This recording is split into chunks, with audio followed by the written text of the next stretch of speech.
Every day I wake up, wake your ass up. The Breakfast Club. Y'all finished or y'all done? Morning, everybody. It's DJ NV, Jess Hilarious, Charlamagne the Guy. We are the Breakfast Club. Loren LoRosa's here as well. And we got some special guests in the building this morning. Season 2 of Owning Manhattan is out right now on Netflix. We have Ryan Serhant, Tricia Lee, and Jeffrey Arromand. Did I say your name right? You got it right this All time. right. There you go. Beautiful. Welcome, guys. Good morning. Thank you. Let's go. Good morning. First, I want to say thank you to Ryan. I called him one day and I said my daughter's in NYU. She wanted to get into real estate.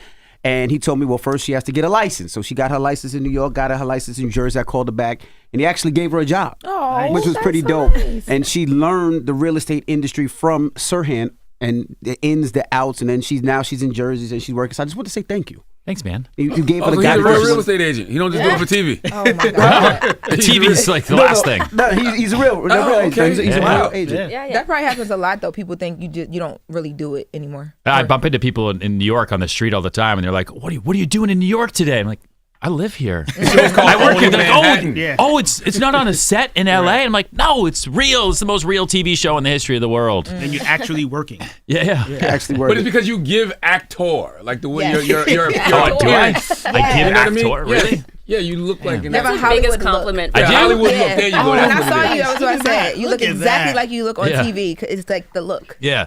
I try to stay in character. I shaved my head this summer, and I was recognized less, and it was hard for me. So, I went back into costume. It's all the skin work, right? I realized that there's a lot of at one time I feel like all on TV there was nothing but real estate shows, right? Yeah. And they were good. I thought they were great. And then I see like none. Yeah. It's like what is happening with the real estate industry where people are either leaving or maybe people are not doing as well as they experienced or thought. Why is that? I mean, we all have feelings about that. I don't think it has to do with the real estate industry. I think it has to do with media and how people consume media. It used to be. So $1 Million Listing was the first show I did in 2012. Right? I missed that show too. We did it for 10 years. And that show was special because you couldn't get access to a $10 million house, right? As a viewer. Like you couldn't see a $50 million penthouse. You had to turn on TV to see what that looked like. Today, everything is in the palm of your hand. You can go on Sora and invent one if you want to. Right. So the shows now are no longer about the access. So if you want to make a real estate show and all you have is real estate, no one cares.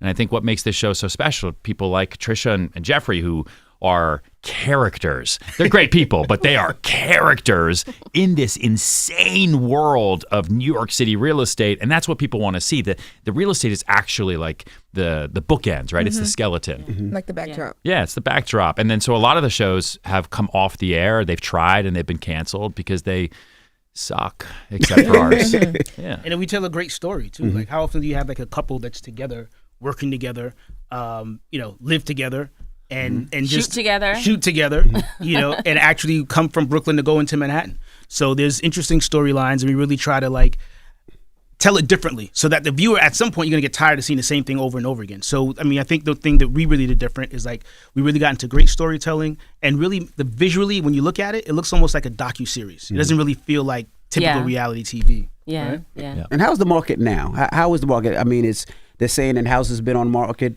the longest in a long time. Yeah. Is it a buyer's market? Is it a seller's market?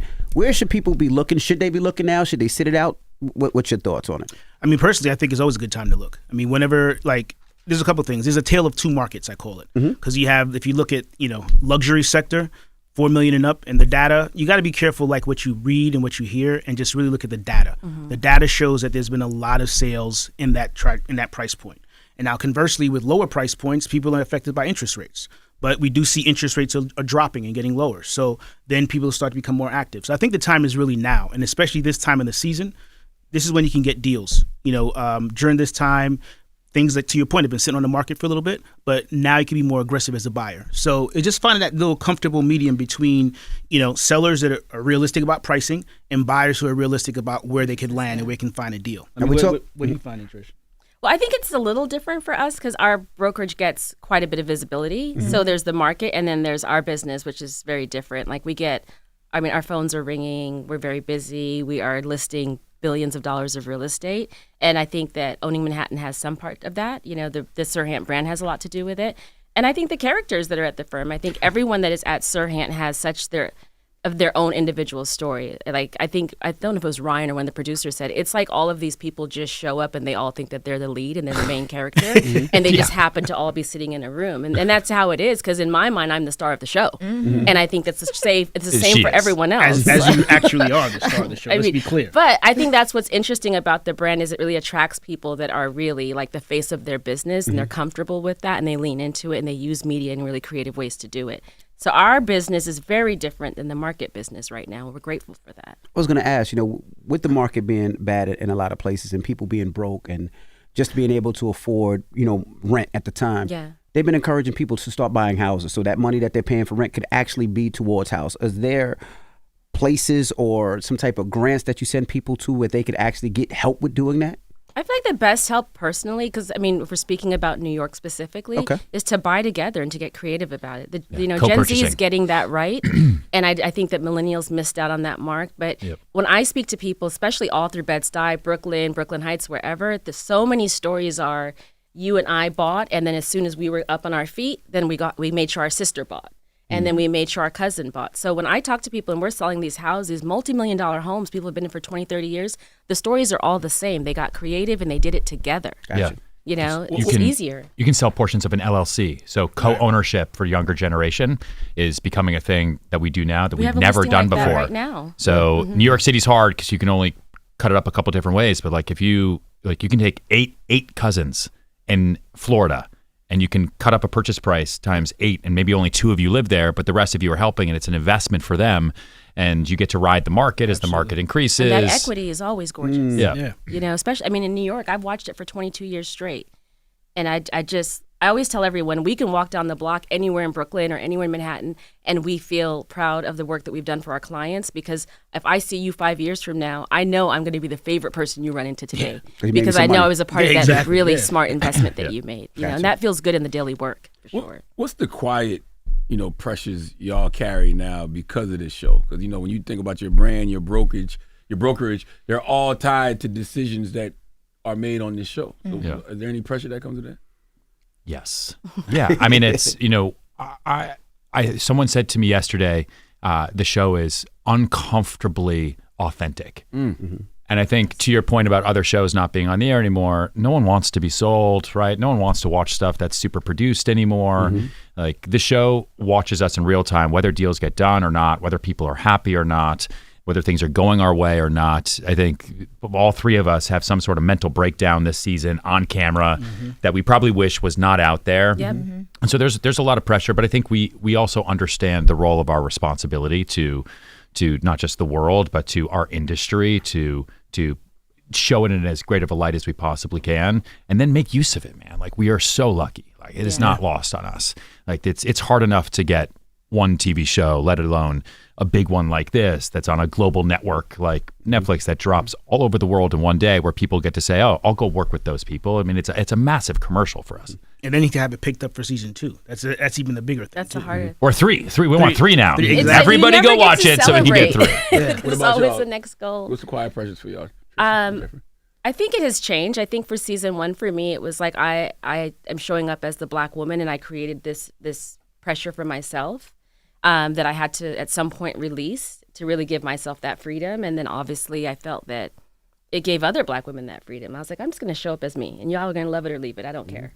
And I'll give you the realness of who I am, but I'll also give you all the layers of who I am. So I'm not going to just show up and be the person that's sassy. I'm also going to be smart. I'm also going to be gentle. I'm going to be vulnerable. I'm going to be like, I can be very maternal in some moments. I can be a teacher in some moments. I can also check you in other moments. And I felt like, let me just show all of that. And that's the only pressure I'm going to put on myself. Now I feel that the pressure is kind of always showing that we are actual real agents because that's the question we get asked the most. And I can't speak for everyone on the show, but I'm 10 years in. I had my 10-year anniversary last week. Happy anniversary. Congratulations. Yes. And another 10-year anniversary as well. Hey, congrats. But yeah, so it's like... Who's the lucky guy? I have no idea. I don't know. Jeff's still trying to find it out. When you find out, let me know. But no, it's to me, it's like I do feel the need to... just validate my business. And I never felt that before, but being on TV, people just decide that you're not actually really doing this. I have to be on top of my emails to the moment I walk in and talk to you guys, and then start right back up the minute I walk out. My clients don't care nothing about what I'm doing right now or that show. They care about their assets. I don't think. What about you, Jeffrey? No, I mean, I think one thing, just to piggyback on what Tricia's saying, I think it's important to understand like the vulnerability that we reveal on the show. Because with us, part of our story arc is that we're coming from Brooklyn into Manhattan. And there's some great story origins with a new listing that we have, like here on Fifth Ave, 5 East 59th Street. And the origin story with Trish and how that happened, which is nothing that we planned or staged whatsoever. This is all authentic, and how that comes full circle the moment. And when you watch the show, you'll get to, to really understand it. But it really heartfelt. I would say probably one of the most compelling moments of the season. I mean, we're shocked. I'm so shocked. I forget the cameras are there, and I'm like, what? And they catch everything because it was just, it was such a surprise. Yeah. But to answer your question, though, for me, what's really important is what Trish says, is to really make sure that people understand that we know the business.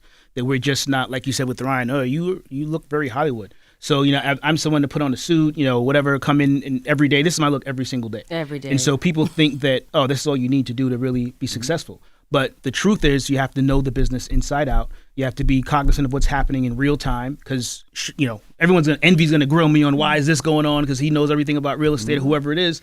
And there's so much information out there. You got to be able to disseminate like what's the truth and how does it really impact you? Because everything, real estate is really both macro and micro. So you got to be able to understand what's micro for your world and the macro piece that you read from, on every other platform. So I will say this though, I didn't necessarily understand how difficult real estate was, right? Until I had a daughter in it, right? Yeah. Yes. And I'm watching her with the emails and sending out emails, and then I'm watching her. She'll get somebody, and then she'll go to show an apartment, and she'll drive 40 minutes to that apartment, and then the person will say, I can't do it today. Yeah. Right. And how much time it takes. And you break down how much effort, energy it goes into doing it, because people just see the glitz. They just never see the talk glamour. about They the just work see you that. never get but paid the work for. that goes You work into for it, free. I'll be like, Jesus. I think the show too makes everything look glamorous, even though y'all show some hardships, but people don't really get the end of it, like the actual groundwork. Yeah, I mean, we're in it 10 years for a reason. Yeah. So it just didn't happen right off the bat. We're here on owning Manhattan, or we're just selling, $15, $20 million properties. You have to start from the grind. I mean, there are times when you work for months to 2 months to 3 months without getting paid. Like, how long did you get paid on your first deal? Oh my gosh, 6 months, and it was no money at all. No money at all. So you gotta- and I feel like the shows, they tend to show all the glitz, and there's so much work that we do we never get paid for. There's so many efforts that we make that nobody cares about. And I feel like being on the show, I want to make sure I share that story, because the assumption is when you look really great and maybe Ryan will hire you and then you'll end up on the show and then you'll sell real estate. Right. It's the complete opposite business plan. It's like you've got to do a really great job for even be like On his radar. Yeah, to even end up on the radar. And then being on the show creates pressure too, because I don't want to put a product out there that I can't sell. Because I mean, every time I run into anybody, they're like, "Oh, so what happened with?" Oh my God, that's the worst part. Yeah, it's horrible. That's the worst. It's horrible. Because you film in real time, and so you're like, "Hey, I just got this listing, this building, or this penthouse, something." Yeah. Like, let's go film it. And then, but filming doesn't last forever. You eventually have to stop, and if it hasn't sold, that's what happens. And then everyone, "Oh, what happened? What? Oh, got so fired in front of the did you whole fail? world." You failed in front of the world? Yes. At selling an apartment, that's not that hard. And the one thing people don't realize, as we're shooting, oftentimes we're still negotiating in real time. Yeah. So we're shooting under the guise of this is going to be sold on the show, and we're just hoping that it gets sold. Like that was the case last season with us. Yeah. I mean, there was a property that we shot it, we closed it, and like we were still at the closing table trying to close in real time as we were shooting the scene of it being closed. Yeah. So And it was like such a difficult transaction. It got like awarded real estate board. Oh yeah, they won Deal of the Year. Yeah, Deal of the year for all of New York. So and that's really an award That's that hard goes to do, to by the way. you. Like, for, that's a real closing a deal award. that shouldn't have closed. That's the reason for the award. The whole industry gets together to say you actually did it. That was the deal that was on the show first season. So imagine the layers of stress there, and you're on TV for the first time as well. Yeah, but I was going to say, so on top of all the stress, you're on TV, you also have like your personal lives that are being showed. There's a character there. Where do y'all find the time to do all of that like work? Like, what are y'all teams like behind the scenes that help you guys? Because there's a lot of interaction and correspondence with trying to close something. There's so much support though. we start our day, I mean, not as early as this guy. We start our day like 5 a.m. He's up at 4:30. Yeah, he's at the gym harassing Yeah. people because the gym isn't open at 5 o'clock. Right. So I may meet him at the gym when he's leaving, and that's at 6. And I'm thinking I'm there early. He's leaving. Fucking fist bump on the way. And he's like, "Oh, good seeing you, Jeff." But it's just really time management and just having a support system. Like, thankfully, that's part of the reasons why. And not wasting time. Right. Like, Yeah. a big piece of advice I give to people a lot, especially younger people, is you have the time. Everyone's got the same amount of hours. Yep. Like, I have the same amount of hours that she has, that Oprah has. You know what I mean? Like, we all have the same amount of time in a day. And do a time audit. Like, actually, just same way if you're trying to lose weight, like you do a diet journal to see, like, oh wait, you're right. Like, I do eat a lot. I just eat a little bit all the time, and then it all adds up. Same thing with time. Like, if you'll see, okay, my screen time. Wow, I did open TikTok 72 times today. What if I didn't do that? What else could I do? Right. You know, and so that's an epidemic, and that brain rot, right? You know, it's real. It's totally real. Which is like in Australia now, they outlawed social media for kids under 16. Which I think is really going to change the landscape, you know, country by country by country. And I think it's a major mental health issue of just because it's easier and then you're never bored. Right. And kids need to be bored. Like, they got to figure things out. They got to find things to be difficult. And it's one of the harder things about hiring kids now out of school to come work in real estate is they're like, all right, well, where's the thing? I'm like, you need to sit still. And you just need to put in the work. And build it. They've never done it before. Yeah. Like, they've never built a block house because you can't swipe a block house. How does that impact y'all, right? Because y'all are real estate agents, and I love what you're saying about social media because it doesn't just impact kids, it impacts adults. But y'all are on TV now. Yeah. But y'all actually have a job to do. So your day job is literally on television. How do you avoid getting caught up in what people are saying about y'all? Keep the main thing the main thing. Right. You know, that's good Tomlin quote. said that, you know, like a football coach. Like, our main thing is real estate. That's what we focus on. Yeah. The show is another part of something else that we do. Yeah. If something else comes along and we become influencers and then that becomes the main thing, then that's the main thing. If you give up real estate agents to be stand goddamn by. influencer. Stand by with the type of money influencers They're make. not, no. Okay. I think they used to make a lot of That's what money. I'm saying. Real estate agents are doing way better than most of these influencers. But there's you a can part of it where real estate agents kind of have to be influential on digital. I feel Right. like real Do estate they? agents are the most Absolutely. influential people. Yes, though. what Yeah. most Yeah. people now, Absolutely. you go to a TikTok to Yeah. watch a tour of a house before you go in person. Yeah, but I want to see the house. Yeah, so you'll go in person, but you're on TikTok. You want to see the agent. You want to see how they present it. You want to read everything. No, I want to see the house. I'm just telling you how people But go what find gets stuff you into first. seeing the house? The house. The video. How do you The video of the house. recreate. But The video it's that we also create. the real estate agent that's used to, he shows the houses, so you get used to There's selling this type of house. The salesmanship. Yeah. You know how many Yeah. virtual tours I did when I purchased houses? You know what I mean? I don't need y'all. You know what I'm saying? I don't need I'll go y'all. online, See, I'm press the different. video, and I want to go because you're only going to show me the good parts of the house when you show No, me that I'll tour. go after I watch it online. I'll watch it online, and then I'll go. To That's the true. house. That's a great point. Yeah. People do the videos. I mean, we have a whole production company at our company that does all the property tours because it is important to do. And you see the views skyrocket once we found the buyer, oftentimes, because it uses it as a reinforcing mechanism to send to all their friends and family, like, what do you think about this? And so if it's just a virtual tour, everyone gets to make their own determination whether they like or not. But if it's something like at Serhant, the way we do real property tours, walking you through the highlights, then everyone else is like, well, yeah, that's just awesome. So it does help get deals done. How often do you fall in love with a property or deal, right? And the reason I'm asking is, Rarely. let's say you have 30 houses to sell. Does it hurt when one doesn't go? Oh, absolutely. You know what I mean? Does Every it hurt when time. you get 3 that doesn't go? But if you it's the sell kid. 27, do you just remember those 3 that didn't sell? Yes. Yeah. And you shouldn't, but you do. Right. Yeah. The good agents do, I think, you know, Yeah. and the key is also being able to move on from it. You know, live in that yeah. moment of it, like, oh damn, I wish I would have closed that, and then move on to the next thing. So what's the worst house that you? Well, I ain't gonna say the worst house. What's the one house that you guys didn't sell that bites at you every day? Oh my God.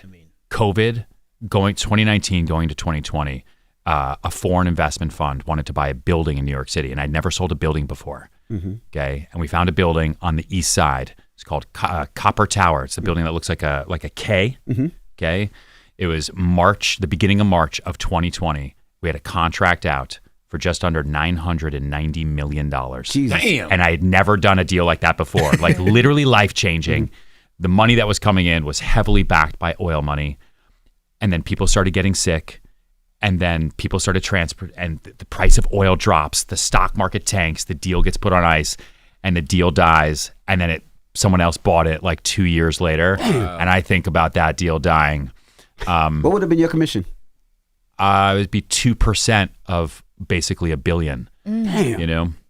Yeah, so it'd have been, I think, just under $20 million, and I think about that 4 times a day. So that jumped right. That's so exciting. I do think about that deal because it was just so. But we all have those. Yeah. I mean, if you're thinking about getting into real estate and you're thinking about your career, anybody can do it because it's 75, 80 hours. You click online. The barrier of entry is incredibly low, but the chance of success is even lower, right? 90% of everyone who gets a license bails because there is no benefits, there's no salary. You have to eat what you kill, and no one tells you what to do. But if you put in the work, if you're good to people, you follow up, you can have a completely limitless career. And I think that opportunity is part of the magic that the show also follows, because it does follow all the dead deals, because our job is to lose.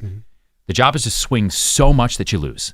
You take so many shots at the net that you miss them all, because the ones that go in are worth it, you know, and you're only as good as your last deal in this business. What about you guys? The one you missed out on that still eats at you. Yeah, there was a property actually in Clinton Hill. It was $5 million, and we had a contract out, and it was contingent on. You remember this? It was contingent on someone who had to like get funds from a startup that he had, and so he was all in. Put his 20% down. He was like, "No, I'm going to get the additional funds. Start. And the money's look great. Everything looks great." Yeah. And so the deal was, if he doesn't get the other financing, and he's going to be all cash. If he doesn't get the financing, he's going to lose that 20% of the $5 million that he put down. He lost it. Please don't say he lost it. He lost it. Oh my goodness. And we couldn't. He was like selling his company, and it got delayed or something like that. It. Yeah. You lost it. I would be at your door every day. I know. Help me, listen, help me. I told him at nauseum, I was like, "You sure you want to do this? Here's what can happen in the event that this doesn't go through." He was so confident. I was like, "All right, if you're confident, I'm confident." Until he wasn't. Damn. Yeah, I was selling an apartment before Uber came out to one of the taxi kings of New York City who owned all the medallions. Super rich, right? Super rich, buying an apartment in Lower Manhattan. It's like $25 million, full floor, insane deal, but it's new construction. So you go to contract like 2 years before you close. In those 2 years, Uber gets approved to come into New York City. Taxis basically disappear. Yeah. And the value of that medallion, which went from like $1.2 million, went to like 200 grand. Damn. So his net worth went from here all the way to here, and he couldn't close. And I remember like they were going to take his deposit, which in a building like that is I think 20%. So 20% of about, it's like $5 million kind of, but you say, but $5 million you lose. And he like grabbed me by my suit lapel and he put me up against the wall. I'll tell the story because I put it in a book, and he never came after me, but and he was like,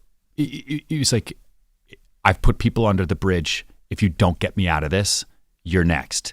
And I had to find him an attorney to try to get it. And we found something in the offering plan, which is the book that the Attorney General approves, one line that the developer hadn't actually done their job on. And we got him out of his deposit, and I'm still here today. Oh, Yes. wow. Jesus. Thankfully. Yeah, that one was a rough one. Wow. Now on the other Hold on, side. what about you? Oh, For me, Yeah. I mean, I don't know. I've had a lot of heartbreak, I feel like. Yeah. I've had a lot of heartbreak, but I don't think anything really stands out. I've definitely learned to kind of get over the heartbreak a lot faster. She's like, I'll be closing. Fuck you. No. These losers, all their deals were That, Run it up, yes, sis. but also like I had to figure out how to fail a lot faster. You know, because I used True. to take everything personal, and like it would take me 3 days to build back from failure. What's your sign? Pisces. Okay. Yeah. And I had to figure that out. So I had to just figure out like how to take my emotions out of it, and I'm very emotional because this is my job, and I care about what I do, and I care about my work pride. But Oh, she cares. Watch the show. yeah. But I've just got. I don't feel like I'm like that as much as I used to be. I feel like I've gotten so much better You're with used to it. Yeah. You're like yeah. an ER doctor. Yeah. It's like, well, what next? The first What dead next? patient, you're like, this is the worst. I good can't now. do this. 10 years later, you're like, some people die. People do be I dying. just feel like I move on. And I also tell everyone on our team, you know, like one of the first things I remember hearing him say when we spoke, I don't think I was working for you. I think I saw you at an event somewhere in Williamsburg, and you were talking about the failing fast and the importance of failing fast. And calendar trick. Yes, I came into the business with that mindset, like, oh, this is something that I can really apply to my development, is learning how to fail fast. And I only came here for 2 reasons to work with him, because I thought that I would have been successful anywhere, but I thought that I loved that statement that he said at a real estate conference. And then the second thing was that I felt like he has a lot on his plate, but he manages himself in a way that you would have no idea how much he has on his plate. And I was like, if I could get those two things down in my own personal and professional development, no one can stop me. You know, so those are the things I've been like adapting to. And it's still a work in progress. I mean, hey. For both of us. But yeah, those are so important, I think. Yes, Lauren? Yeah, dang, what was I gonna?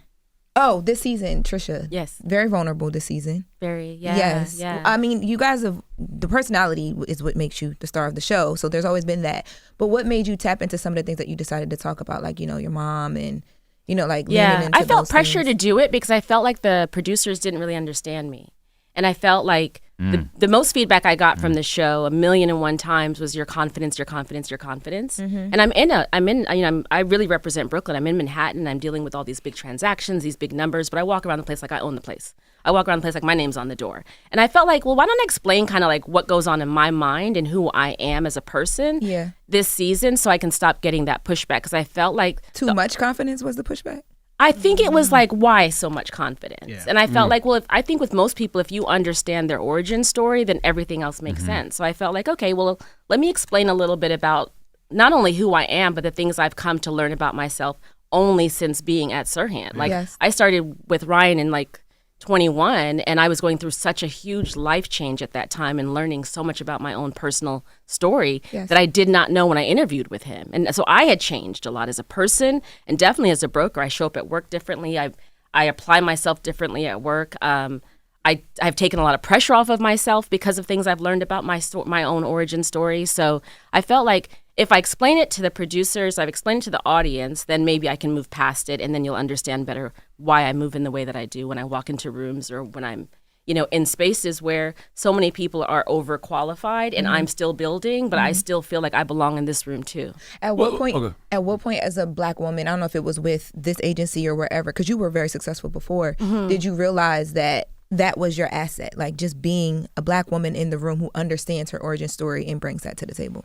I think I've always understood that. I think I've always felt the need to like give that example because I didn't have a lot of examples when I was growing up. So I've always felt like if they ever give you the mic, then you should make sure that other Black girls feel seen.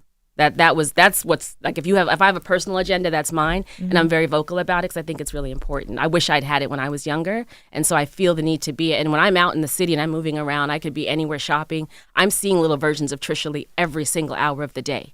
And I know the connection that they have to me. And I think, like, I think I'm unstoppable. But if I'd had an example like that for myself, I think it'd be great. So I'd rather cry and tell you my dirty laundry and tell you who I am and show you who I am. And also show you that this business is hard and that I fail a lot. And it's not what it seems. And I mean, I'm going to look great, but I'm definitely don't look like what I've been through. Like, I'm going to give you all of that. I feel like it's a responsibility that comes along with the blessing of this platform, though. How much of the emotional drama we see is actually real pressure from deals and careers in life, and how much is just like that reality show machine that wants to stir things up? I mean, for us, like, I thought that they were going to, like, have these cameras and come in like, okay, guys, this is going to, and it's not. It's like you walk in, that's just like how we walked in here and you guys were like, okay, sit down, make sure the mic is closed. That's how it is. And so you don't really know what's going to come out of the day because you haven't gotten on the phone yet. The client hasn't yelled at you yet. They haven't fired you yet. Your coworker hasn't said some nonsense to you that you have to, like, check her for yet. So I don't really know. I mean, I haven't even seen the show yet. So I really don't know what goes on. I can just tell you what was going on in my business and my life for those months. And they get what they get. And they share what they find most interesting too. And how do you deal with people yelling at you, right? Because at the end of the day, you're doing a job for a client, right? And you're trying to do the best job that you can. But sometimes I'm sure things don't go the way that they want. But the disrespect and the yelling, I see it sometimes. So how do y'all deal with that? It's never you. You have to. It's hard at the beginning until you understand that people never really grow up. They're just disguised as like 40-year-old men, you know, and they don't know who else to take it out on, so they take it out on you. Or like women, married, for that matter. yeah, but like married couples, like, is she gonna yell at her husband? You know what? It's easier to yell at Jeffrey because she's angry at the situation, not necessarily angry at us. Right. So like you always just have to detach and understand that they're upset about the situation, and you have to be able to empathize with it. And then you just mirror and say, I understand. If I could yell at myself, I would. Like, I'm here with you. Yeah, you just you agree, and then you hit them with solution. And then they don't know what to do. And they say, just fix it. Right. Yeah. And that's how you get through it. And a lot of this, like, we wear multiple hats. I mean, part of it is as therapist, right? being able to understand, be empathetic to what they're going through, and then realizing this is someone's most, their biggest asset. It's expensive. And so their most expensive asset ever. So you got to really understand where it's coming Yeah, from. Again, nobody's it's not playing with really you. it's just them, and they're like, Yeah. oh my God, this isn't happening the way I expected it to happen. So you just have to understand and just have answers and solutions to whatever the issue is in like right then and there. It's a lot Most of the time, tears, people though. are just mad at themselves. Yeah. And so they just take it out on other people. Yeah. I do that. We saw you break down in the trailer. Yes. You break down just because of all of the like pressure. How often do y'all break down? Even though it's not y'all. Once it's before them. lunch, and then one healthy time after dinner. Yeah, typically. 11 a.m. usually. I mean, it varies with Three. the deals and what we're dealing with. Like there are times where, deals just fall apart and you do everything you can, they still fall apart. Ryan, what was your what was it exactly? Like, what is the biggest? This is the cherry on top that now the tears are flowing. That scene, that's in the season finale, was not anticipated. It wasn't like planned or anything, and just goes to how real this show is and how uncomfortable a lot of it is. The show's also really funny. It's very aspirational. It's very sexy, glitzy, big real estate and all that. But then at the same time, it shows all the gutters of the business too. And there's just a lot. There's a lot going on. I bootstrapped the business for 4 years by myself. Own 100% of it. Everything's on me. Do I grow? Do I not grow? People are angry. People are happy. There's personal pressures. There's no time. I sleep 4 hours a day. Why did I ever do this? Should I just move? Like, there's just like a lot of this, and I have no one to talk to because everyone is biased. Your therapist is biased. Your spouse is biased. Your friend, the company, my mom is biased. You got a biased therapist? I was But thinking they're the all same they're thing. biased to you. They want what's best for No. you. Always. You need a new therapist then. I do. If you're a therapist and you're watching this, my email is ryan@serhant.com. You got to get a whole lot of I resumes gotta- for real estate. Yeah, please. I need Legit mental help. therapist. And I was talking to my ex-assistant, who I just have like a very kind of like friendly relationship with, and he was in my email for 5 years, so he just knows my life. And it was the first time I'd actually just like talked about everything that was going on. And I think I say like I focus on the work because the work keeps me focused, and I don't know what else to do. And then there was just an awkward silence, and then I just lost it. And then the cameras are there, and I'm like, oh, Jesus. I feel like everyone found out about that. They're like, Ryan was crying. I was like, wait. And we're like, he doesn't have any emotions. How did he pull that off? That man has no heart. Do you still speak to the people from $1 Million Listings? I feel like they just off the face of the planet. Like, any of those guys anymore? No, That's crazy. I haven't. You don't see them no more. You don't hear any shows about I it. just realized it's not the same show. This minute? This is a different show. But none of those guys. They were Start big with season one. Start with season one. They were big That's characters, and hilarious. you just don't see them anymore. And it's just weird that you just. Listen, Yeah. you like Owning Manhattan is my 5th reality show. I did 4 for Bravo, $1 Million Listing, a wedding show, a renovation show, and then a show called Sell It Like Serhant, which we turned into sellit.com, which is a sales training business. And then Owning Manhattan, which we pushed over to Netflix. And I think what's cool for us is, I think for other shows and the other guys, right? A lot of people, like you talked about, they get on TV and they want to be on TV. They want to be famous. They want to become influencers and sell toasters or whatever the fuck.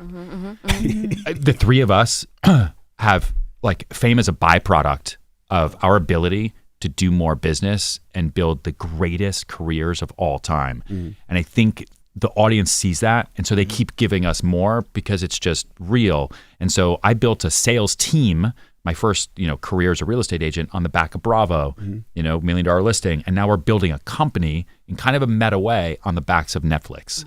And people get to watch, like, going from a couple of us at a dinner table to, okay, there's 1,500 of us now in 15 states. Yeah. What does that look like? And then just watch that whole journey to raising money for the first time, to getting fired, having people quit on you.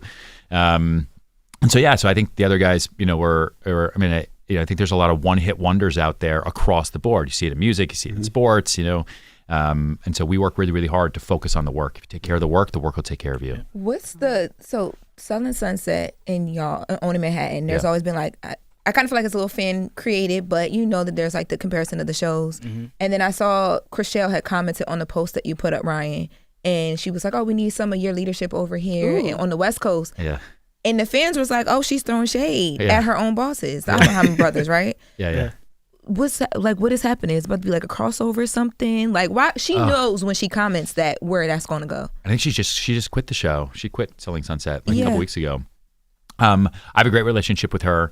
She's hilarious. She's funny. She's really fun to watch actually on TV, and I've known her for a long time.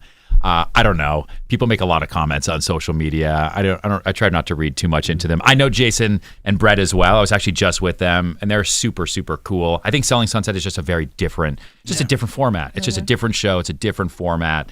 I don't think you're tuning into that show for like the deals and the process and the entrepreneurial. Yeah. And so Owning Manhattan is just very, very, very different. And I'm all for the drama. Like create the controversy, creates more views. It does say a lot about you though that your face card is so clean that people see you on TV and see a real estate show and they're gonna watch. Yeah. That's 10 years in I the let making, the drama come from other people. There you go. I do have one Don't question. look at me. Yeah, not us. I can tell you that. How do you build a culture where ambition doesn't turn into ego and poison this team that y'all built? First, what I'll say is I see that a lot because a lot of ambition can be confused with aggression. And especially when you're in sales, because you eat what you kill, we make it really, really clear from the get-go that we have a one-strike policy for behavior. And if you do not understand the difference between being ambitious and being aggressive, then you cannot work here, and we let you go. And that happens way more often than I'd like because it can be uncomfortable.